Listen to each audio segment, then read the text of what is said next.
Let's watch Nick Fuentes. Good evening, everybody. You are watching America First. My name is Nicholas J. Fuentes. We got a great show for you tonight. Very excited to be back here with you on Thursday. We have a lot to talk about tonight, lots to get into. Big show. We actually don't have a ton of news. A lot of drama. Always the drama. Always something. But kind of another slow news day. It's fine. Our featured story tonight, we're going to be talking all about the war in Iran. Yeah, I don't think much is going to happen with regard to Iran while Trump is flying to China. Afterwards, things might get exciting. Which might be about to start back up again. And we're finally going to have to talk about it. I've been procrastinating the entire week because I'm really just past it. I don't know if you could tell. We did about 60 days of Iran war coverage, and honestly, I'm just over it. Because we've been talking about this war realistically for like 3 years. Well, yeah, you might be more fed up than me, but I tried to cover some other topics to not get tired of it, but it's also the biggest story in the world. It's going to have the most impact. It affects everything. It's U.S. global standing in the world, the respect towards its military, fuel prices, what's going to happen economically. It impacts everything. It all goes back to October 7th, which was, I think, a little bit more than 2.5 years ago. But tonight, our featured story, we're going to talk about the ceasefire, which may have just collapsed, might finally be over. And the way that I like to think about it is you have the official status of the war, which we have been keeping track of very closely. There are the facts on the ground. There is the diplomacy, public diplomacy that is being conducted via Truth Social and press release and press pools and Trump statements. And the way that I like to think about it is that right now we are in the period of the indefinite ceasefire. So we just got out of the various deadlines for this major attack on Iran's civilian infrastructure that started, I believe, the week before Easter and took place basically throughout the entire month of April. And ever since, I believe it's 2 weeks ago from Tuesday, 2 days ago, we have been in the period of the indefinite ceasefire.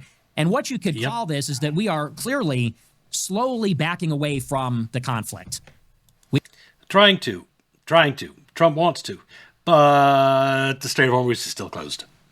And that's killing the global economy. And Trump wanted to leave after the first weekend. And he can't. The reason he hasn't been able to is the Strait of Hormuz. And he still can't because of that.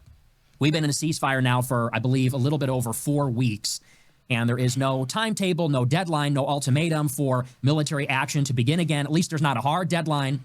And so it seems that the Trump administration is trying to stall and buy time to soften the blow as we effectively withdraw from the conflict unilaterally without any kind of strategic or tactical victory or even any kind of change in the tempo or dynamic in the conflict.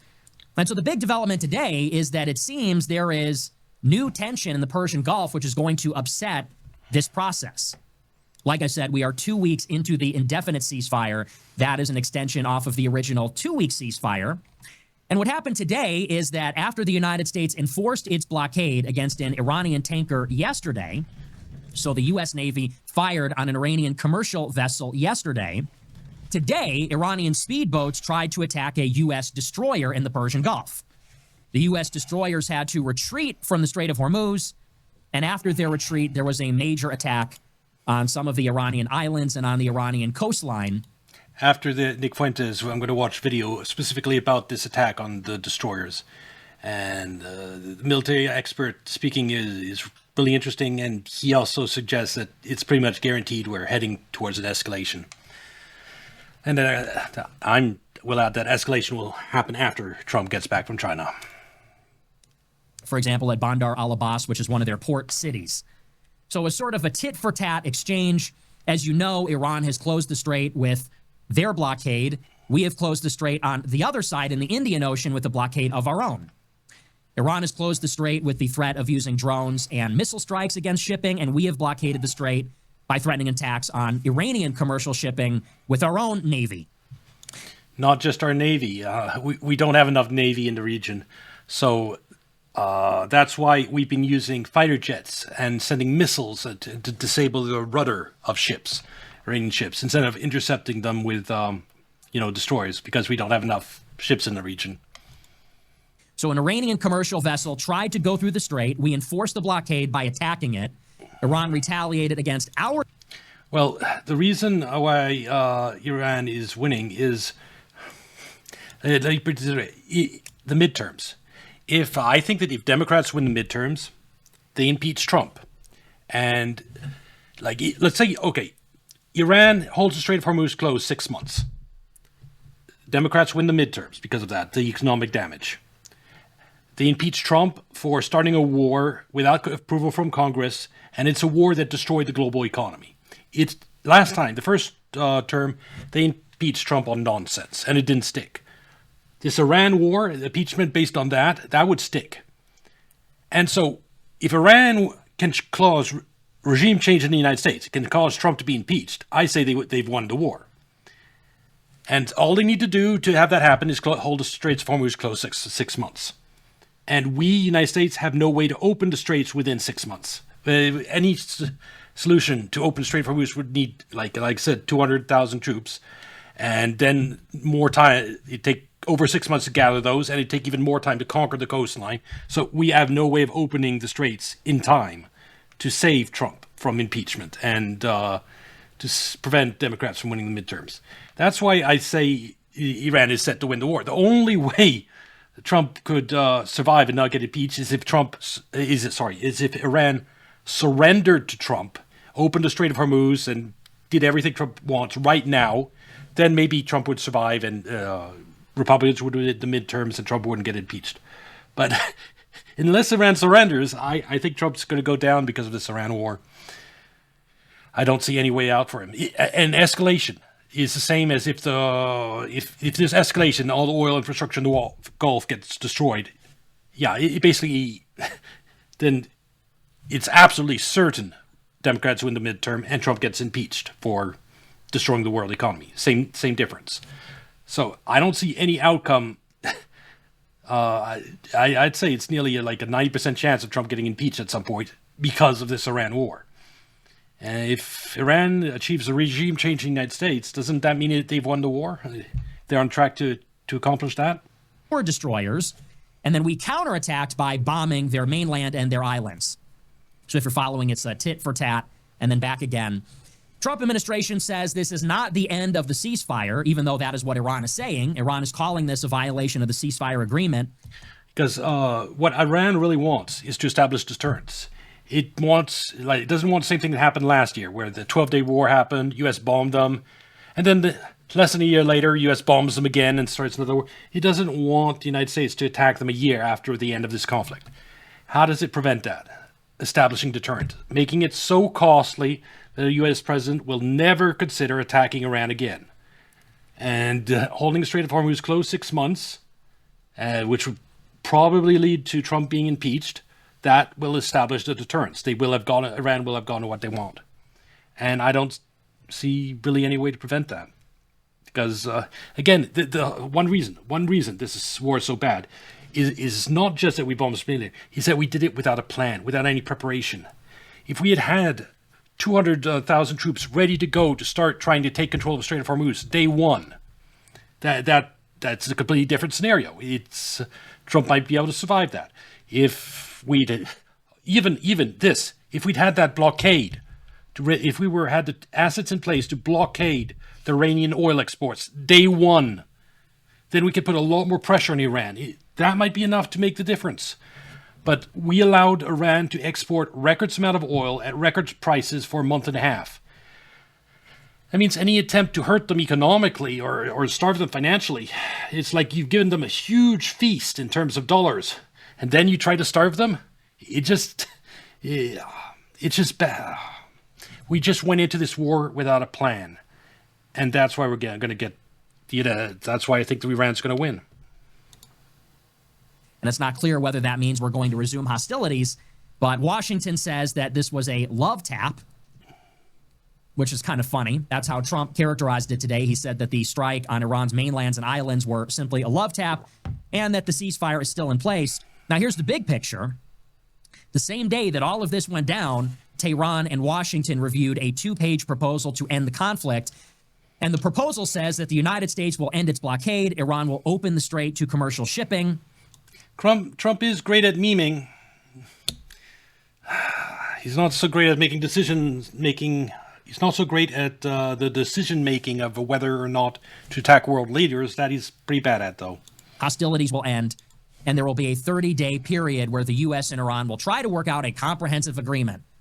Have we heard this before? I mean, this is kind of the stuff we've been talking about from the very beginning. And the sticking point in all of this, as it has been throughout this entire process over the past 2.5 months, and going back to Rising Lion and Midnight Hammer last year, and even before that, the sticking point in this entire thing is the centrifuges, whether Iran will commit to zero enrichment or an enrichment moratorium. And so Iran wants to discuss that issue another day, and in the meantime, open up the strait. And it seems that the United States is insistent that this be resolved at some point during this peace process, either now or during this 30-day period where there's going to be a ceasefire. Because if the United States doesn't achieve that, then we will have achieved nothing. And if we achieve nothing in this conflict... No, it's worse than achieving nothing, because the Strait of Hormuz is closed now. It was open before the war. So we for the moment, we're in the negative territory. We failed to regime change Iran. We failed to accomplish any of our objectives in Iran, but we now have the Strait of Hormuz that's no longer open. So we are a net negative by far, and we have the economic damage from the closure of the Strait of Hormuz. So a big negative negative outcome so far. Conflict, then Iran reestablishes deterrence. There is a much higher cost of entry to re-engage Iran in a war. And almost certainly, we're kicking the can down the road where we're going to have to confront them all over again over exactly this issue. So there's clearly a push. There's an impulse in the United... Yeah, there are multiple deep states. There's the Israeli deep state. There's a U.S. deep state. And the globalists in Europe. You can think of that deep state. But the core one, the one that everything else is influenced by, is the U.S. Treasury, what's going on to prop up the dollar. And that's the one that mostly controls U.S. media and the propaganda networks around the world. United States, we want to get out of this. We want to walk away from it. We're slowly backing out, slowly backing away. At the same time, we just can't quit because this nuclear issue is unresolved. And the Iranians are absolutely defiant. So we'll talk about all that. We're going to get into it. We're also going to talk about the tariff ruling if we have time. Man, it just gets better and better. So you might remember that last year, the Trump administration imposed tariffs on every country in the world almost a year ago to the day. Liberation Day, I believe, was April 2nd, 2025. Trump announced basically a global minimum average tariff of about 10, 15% on every country in the whole world. And he did. Thing is, for example, like we said about Masons everywhere, why is that a bad thing? The Masons themselves, they don't have a conspiracy to fuck over the world. It's when you have a conspiracy with nefarious intent behind it, like propping up the U.S. dollar at all costs, even against the interests of the U.S. citizens, even against committing atrocities abroad to dollarize the world. When you have a conspiracy with really vile intents, that's bad. If you just have a bunch of people that want to pretend they're a secret society and that they're Masons, that in itself, there's nothing. It's just, okay, you're edgy emo adults trying to pretend you're a secret society. It's not necessarily bad. It's unless you're doing Epstein type, unless your secret society involves stuff like child exploitation, then it's a different story. But if you're just a secret society, there's nothing. It's not the end of the world. Why would I have anything against the Masons? Did this under this emergency provision that as of February has been overruled by the Supreme Court. You might remember that in February, the Supreme Court overturned all of these emergency tariffs, the ones from Liberation Day, the ones that were being used effectively for diplomacy against Canada, Europe. The only thing I'd have against the Masons was to the extent they're cooperating with the U.S. deep state and fucking over Europe. Yes, there'd be a reason against them, but they're not the problem. Like, just a secret organization called the Masons doesn't itself inherently have any reason to screw over anyone. It just advantage its members, maybe a little bit of nepotism, and that's so petty compared to the scale of like what the Epstein class is doing, for example. It's Do you see what I mean? Yes. Just because people love secret passages, secret rooms, secret society. At Yale, there's one.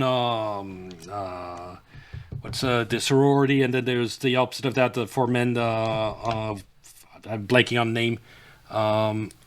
Skull and Bones. Yeah, there's one. What do you call the name for the male version of a sorority? It's I'm just having a blank on it. Sororities and what do fraternities? There we go. There is one fraternity that has a secret passage from their dorm into this building and this is a small round building that has no doors or windows, and so it's a cool little thing. It's a secret bond between people that go to that fraternity, and one of the hornier members of the fraternity showed my mother the secret passage and the room way back when. So that's funny. But just trying to. So anyway, secret societies aren't itself it's a problem. It's if they're an Epstein type, if their purpose is like child trafficking, or enabling government fraud, then it's a problem. So just because I hear someone might be a Mason, a Mason hasn't come up that much for me in terms of the really bad stuff. So there might be a secret society of Masons out there, but until I see evidence that they're involved in really bad stuff, I'm not really concerned about it. China, other countries. And so all the tariffs were rescinded, and the Trump administration has to give a refund in the amount of almost $170 billion. Well, after that ruling was made in February, Trump administration invokes a new law, Section 122, to impose a minimum 10% tariff on almost every country that had tariffs under that emergency provision. So Trump basically said if the Supreme Court is invalidating the old tariffs, we've got another law, we've got another legal provision lined up to reimpose the same tariffs in the same amount against the same countries. Well, spoiler alert, those tariffs under Section 122 have just been overruled by a federal court. And so a panel of federal judges have reviewed the... To be fair, it's not Trump's fault that, maybe he should have figured out a different legal way to do it, but he tried with the tariff. It wasn't him that decided they were illegal. Section 122, 10% minimum tariff, and they have found that Trump improperly applied that law. And we're not going to get into the specifics. It's really not that important. But now those tariffs are being overturned as well and refunded. So the original tariffs are gone and refunded, and now the replacement... It is a big failure on Trump's part. These tariffs were meant to protect, well, yes, he used them for other purposes like threatening countries and etc. But one of their purposes was to protect U.S. manufacturers from foreign competition by making foreign goods more expensive. And so it's not great that they're gone for that reason. Tariffs are also gone and also refunded. So as of right now, we effectively have no tariffs. Year and a half into the Trump administration, we're going to lose the midterms, and there's still no tariffs. And what I want to point out about this, if we don't have time to get to it tonight, is that this characterizes everything the administration has done. They're not building a border wall, they're putting the military on the border. Yes, that's the problem, because I'm sure he's going to make this point. The military can be moved. A wall is permanent. A military presence is temporary. They're not going to pass a new tariff schedule through Congress. They're going to abuse and misuse emergency powers for tariffs that we're going to have to refund anyway. And the problem with using U.S. presidential powers to do stuff instead of Congress is it's very easy for the next president to abuse presidential powers and reverse it. Doesn't have any type of permanence. We're not going to change the law and make it so that the federal debt ceiling can't be lifted any further, or cutting a certain amount of spending for every new dollar that's spent. No, we're going to do Doge, and we're going to bring in all these people and try to find waste, fraud, and abuse in the last 3 months, and none of them are even hired through the proper channels. What do all of these things have in common? What they all have in common is that instead of Trump using his political capital to actually make lasting change, I agree and I disagree. He's right in all these things temporary. However, there have been good permanent things that have come out of this administration. For example, Doge exposed a lot of wasteful spending, and the knowledge of that wasteful spending, it provide talking points for Republicans for years to come. Doge did useful. It was useful. The fraud it exposed was useful. You can't blame Trump for a lack of trying. He cooperated with Doge. He did this. He exposed the fraud. Yes, he then did the big, beautiful bill, which was betrayal of Doge to an extent. But there's a reality of governing. You have to pass a budget, and if Congress is not, you have to make a deal with Congress to do that. You can't get everything you want, even if you're president. Governing effectively, going through the legislature, building infrastructure that cannot be torn down. Instead of building a legacy that is actually lasting, using Congress, using your political capital to actually achieve meaningful reforms that are going to last for decades or for a century, instead you have all this ad hoc garbage where they're prioritizing speed, they're prioritizing flexibility, they're lazy, arguably it's just incompetence. And they're doing a lot of things, but at the end of 4 years, none of it is going to last. At the end of all of this, if a Democrat wins in 28, they're going to take the military away from the border, and the border's going to be open again. Exactly. Without a tariff schedule, a Democrat's going to come in, they're going to lift all the tariffs. No more tariffs. Without putting it into the law that you're cutting the debt or the deficit, you're going to get another president. I will counter this point. Getting the law passed takes a lot more time.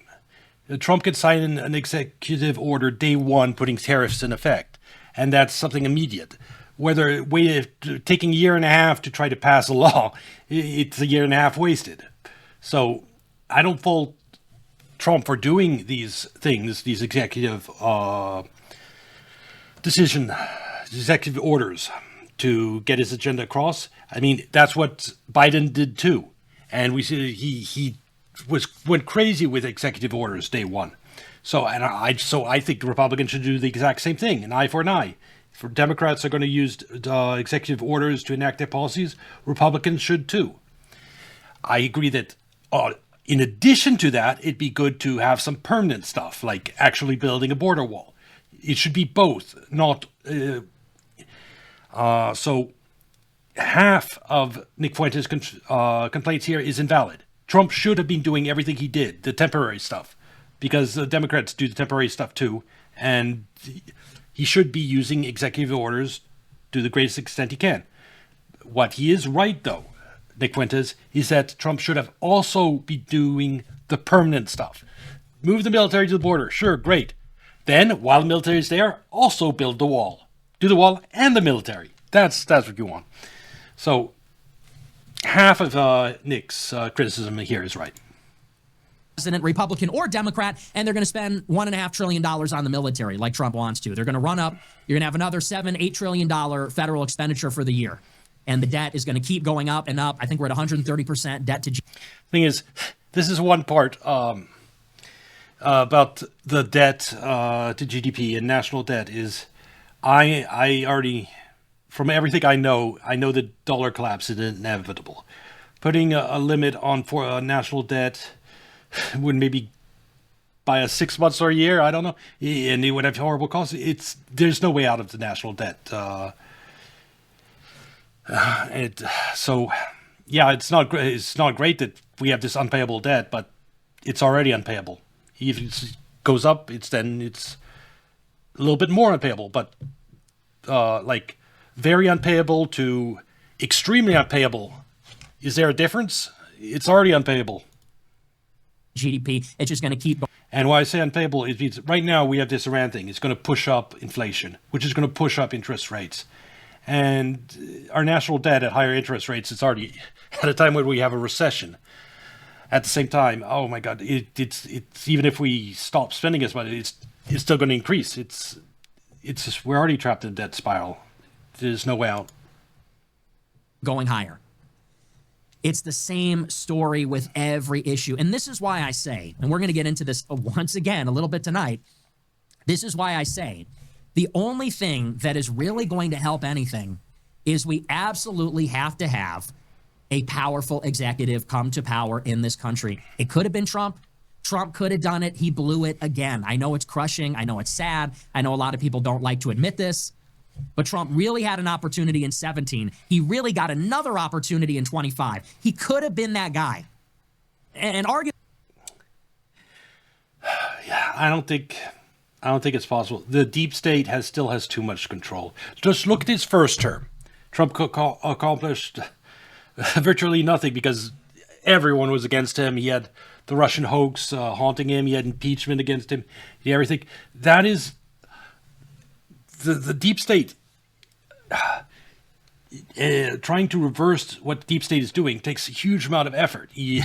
So I think there's limits to what any one person can do going into it. Like, just as an example, cabinet appointments, they have to be approved by Congress. So it's not like a U.S. president can just choose whoever they want. And my example of Tucker being elected and putting Elon Musk at Treasury, that still has to be approved by Congress. So the presidency isn't all powerful. And expecting a president to be able to deliver everything we want, like Nick is suggesting, you need Congress that supports him. And you have to wear down the deep state. I think Trump is doing that. Is replacing the bad actors little by little, and then maybe the next president will be more effective. Like, example, releasing the Epstein files, what's been released so far, and confirming Pizzagate. That's a big step forwards. Once we know that Pizzagate was real and that FBI was covering it up, now we know those two things for sure, that undermines the FBI. That's its justification for greater reform at the FBI. It puts a lot of things into motion. It's progress. So Nick is not giving Trump administration credit for that. But the Epstein files released so far and confirmation of Pizzagate is a huge deal. And it's very helpful. And he's not giving Trump credit for that. arguably, there's very little that would have stopped him. There's very little that would have stood in the way. Look at how quickly and decisively he was able to move in those first few months. Little stood in his way.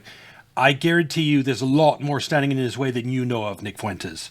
There's a lot of behind the scenes, like warnings to Trump, you can't do this. If you do this, this will be the consequences. There's being a ton of pushback to trying to enact Trump's agenda. We just don't see it. It's just behind the scenes. Months in 2025. The left was disorganized. We had a unified government. We had both chambers of Congress, the White House, the Supreme Court. We really could have done it, but... And I actually believe, I suspect part of the reason Trump has had more success domestically in terms of shutting down the border, having ICE actually deport people, is he might have given up, gone along with the deep state foreign policy, like a deal. Like, I'll go along with what you want internationally, you let me do my stuff domestically. That might have been a deal Trump did. And that might be why he continued with the Ukraine war. Maybe not funding it directly, but still sending weapons there. Again, this is because I was surprised in some levels on some topics how much success Trump had. And I think he might have struck some type of deal to have that success domestically at the expense of his foreign policy. That's just one notion to throw out there. We just had the wrong guy. We had the wrong guy. We had the wrong people with the wrong plan and the wrong agenda. And now we blew it. And none of this is going to come to fruition. They're running out the clock. We're running out of time. And in 28, it's going to be over. And so this is why I say it's really as simple as we need somebody in 28. And I'm not joking. It's not hyperbole. It's not an exaggeration. I'm just happy we have a president that I don't think is 100% deep state. He's terrible. He started this Iran war and tricked into that, and he's made mistakes. But there is that risk of nuclear war. It's happening in Europe. Ukraine war always has the risk of nuclear escalation. And so I think it's less likely with Trump than it would have been with Kamala Harris. Exaggeration, it can be done. We really just need a Caesar-like figure, a tyrannical figure that is going to, as a master of governance, that is just going to make some structural, systemic changes to how the government works. We need to build a border wall. We need an immigration moratorium. We need some kind of spending moratorium. We need to rework entitlements.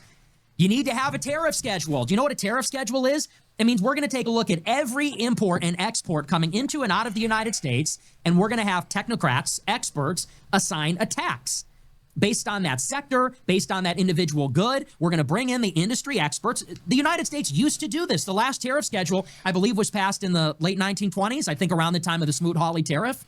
Yeah, the tariffs were how the United States became a superpower. We became the manufacturing center of the world through our tariffs, through protecting our manufacturing, and that's why we made 2/3 of the world's good after World War II, because tariffs made us the China of the world back then. We can do these things. It can be done. We can have a powerful executive with technocratic experts, and we could put the country back on the right footing.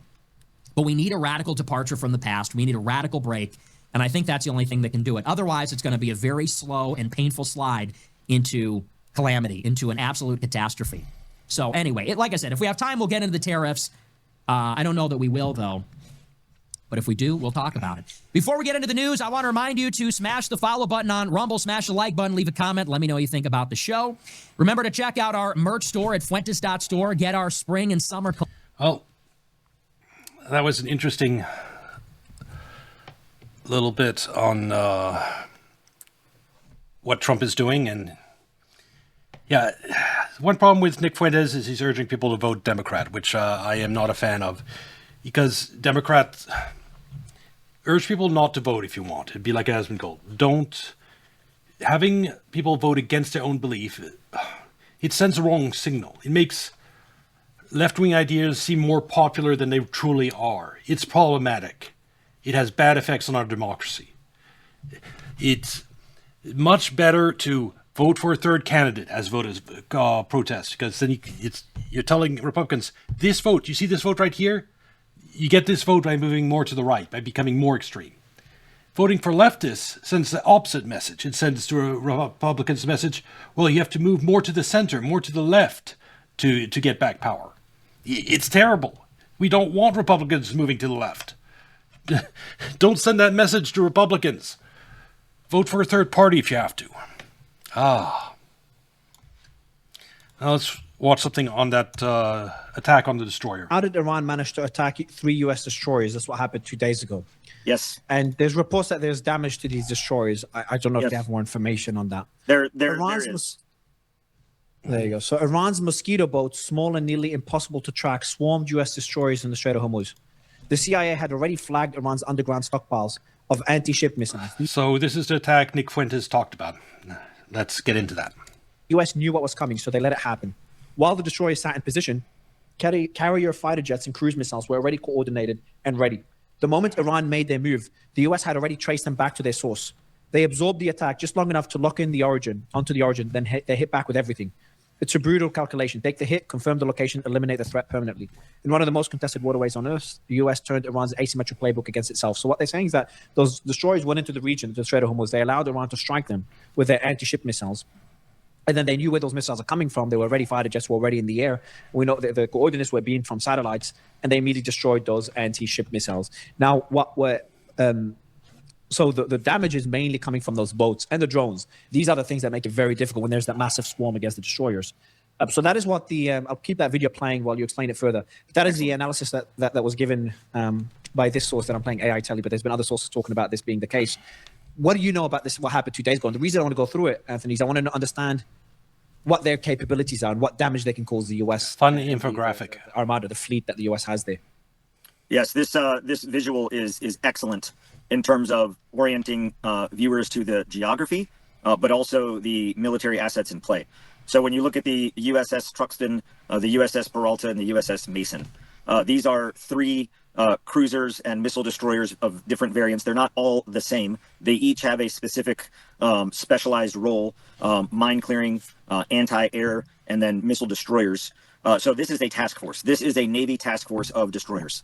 But so from the United States perspective, this is an asymmetric approach, knowing that our weakness can potentially be a strength, meaning that we know that the Strait of Hormuz has become a thorn in the side of U.S. military capability and the president. It's destroying the global economy. In terms of our ability to penetrate or seize or secure or control it. So what then do you do? This is classic movement to contact, or what I call recon by fire. This is doctrinal. This is operational tactics, to where we know that Iran possesses a capability. We don't know exactly what it is or where it is, but we know that it exists. So how then do we draw that capability out to then target it directly? And this becomes synchronicity. This becomes almost a ballet of aircraft in the air, AWACS in the air. That's the aircraft with the big dish to basically be the eyes and ears over everything. Then send destroyers in. Very likely, the Mason, the Truxtun, and the Peralta approach the southern access to the strait with radio silence, meaning radios off, sonar off, VHF off, GPS off, basically in the dark, to not give Iran an alert or an identification of their location. Showing all different types of mines. That's cool. Until by visual sight. There's another type of mine that they have where it's dropped all the way to the ocean bed at the bottom. And then it has a sensor. And when it senses a ship above, or the right type of ship, it then releases a mine that floats up and hits the ship. There's lots of different types of mines.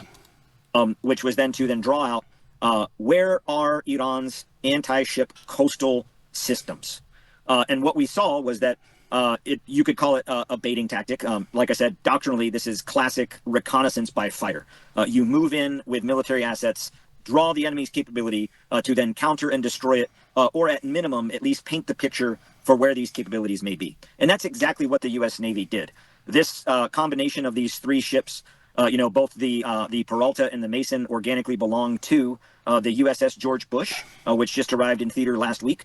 And then the USS Truxtun belongs to the USS Washington, which was kind of added to when the Ford came over, and then it was left there as part of this new task force. So what this shows me is that under Central Command, 5th Fleet of the U.S. Navy, they have now designated a Hormuz task force. And that's this 3-ship complement plus aircraft, plus drones, plus reconnaissance, whatever was put together for Project Freedom.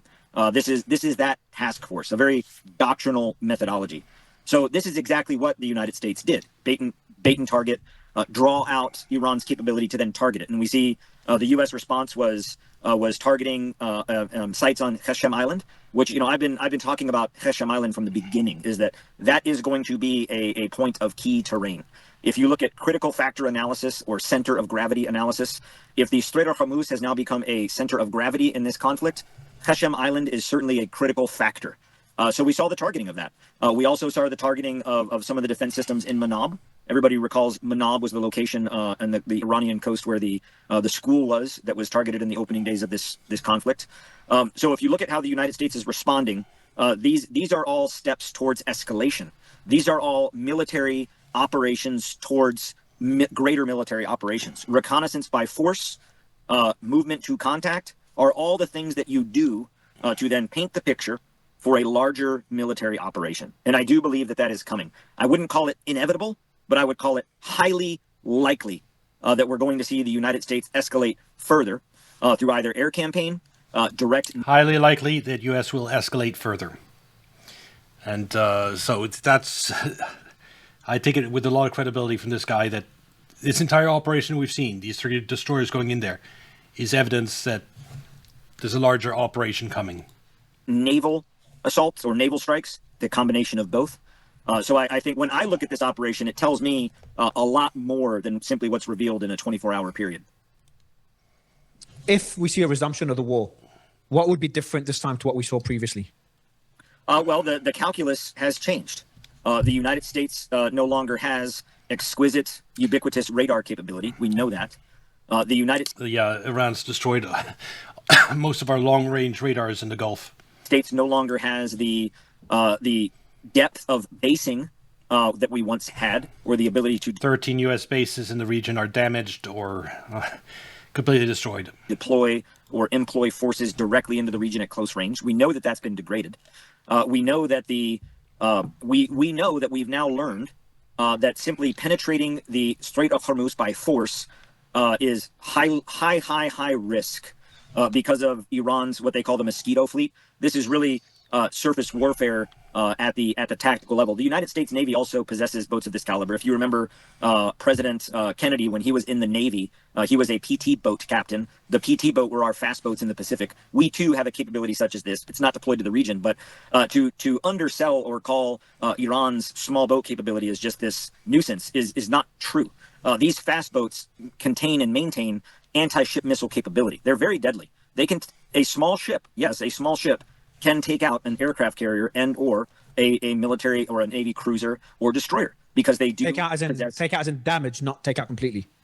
No, with the right hit, they could destroy them. Yeah, there are missiles and ammunition on destroyers. If you hit ammunition, fuel, it goes boom. These fast movers, these small boats, carry the same anti-ship capability. The newer missile, the NOR, the newer missile, the anti-ship missile that can also be fired from the coast. We know that these have been built onto the Iranian ship. So with the right tactics and the right hit, yes, one of these small boats could take out a cruiser or a destroyer. Absolutely.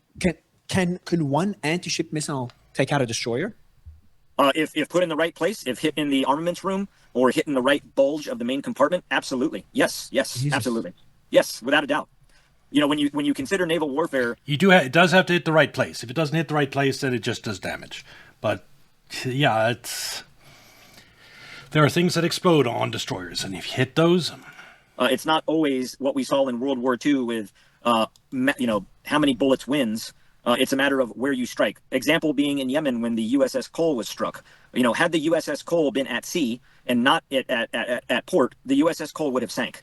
And that was done with just a dinghy with some explosives. So does the Iranian Mosquito fleet possess or pose a capable, existent threat to U.S. naval capability in the Strait of Hormuz? Absolutely. And the U.S. Navy knows that. So now you have, well then, what do we do? If the use of the military in its political ideal is to compel the opponent or compel the enemy to some type of political end state, well, right now, Iran controls the Strait of Hormuz. It does. So how do you bring Iran to the table in negotiation when right now they hold the leverage? And Iran is fine with waiting. Every day that passes, the damage to the world economy becomes greater. Like I said, 6 months, and they'll probably cause regime change in America. Every day, they've now 2 months and a half. They're nearly halfway there to the goal of causing regime change in America. They're in no hurry. The time is on their side.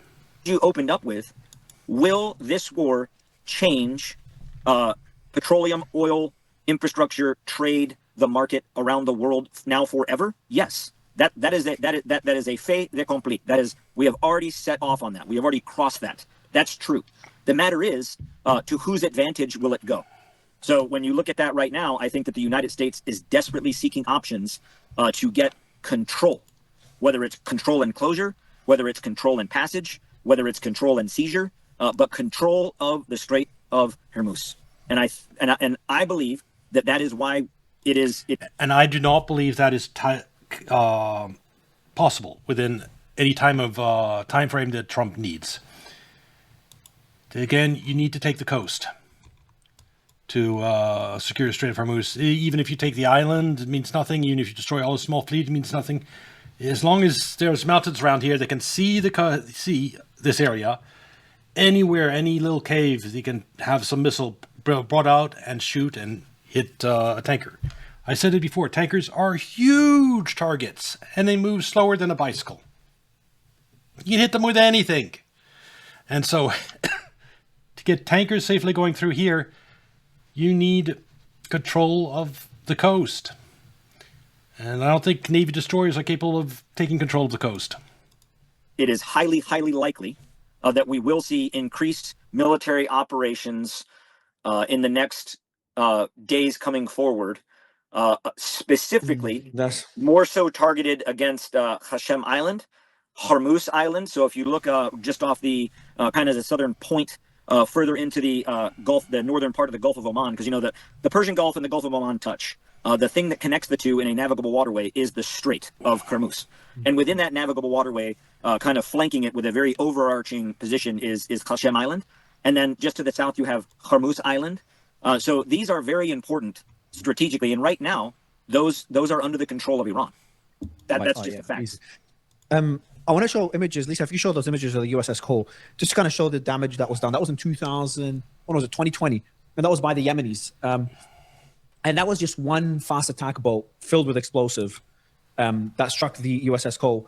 What can you tell us about the? At least if you can show those images, please. What can you tell us about that attack, and what lessons can we learn? Yep. And I've heard that from now that this time those destroyers were damaged. They weren't sunk, of course, but that some of them were hit by something, and that they did take damage when the 3 went into the Hormuz. Anyway, I just thought that was interesting. Key takeaways from this is that escalation is likely, at least in the Strait of Hormuz. That there's now a Hormuz task force, and Trump is going to do something to try to open the Strait of Hormuz. I think he's demanded that of the U.S. Navy, of U.S. military to do that. And U.S. military is going to try to deliver. And those 3 destroyers heading in there, Operation Freedom to escort ships, it's all part of that development. And that after the trip to Beijing, Trump is going to give the go-ahead to do more operations in the Strait of Hormuz. And that's, I think it is going to be a bad thing, because geography 100% favors Iran here. It's not like you have to go through this. They can shoot from anywhere. It's a kill box in military terms. And now they 100% know that U.S. is going to try something here again. They've reinforced the area there. There will be U.S. losses, I think, if they do try something in the Strait of Hormuz. Anywho, this will be on YouTube. Like and subscribe. Come watch on Kick or Twitch, and I'll see you next video. Bye.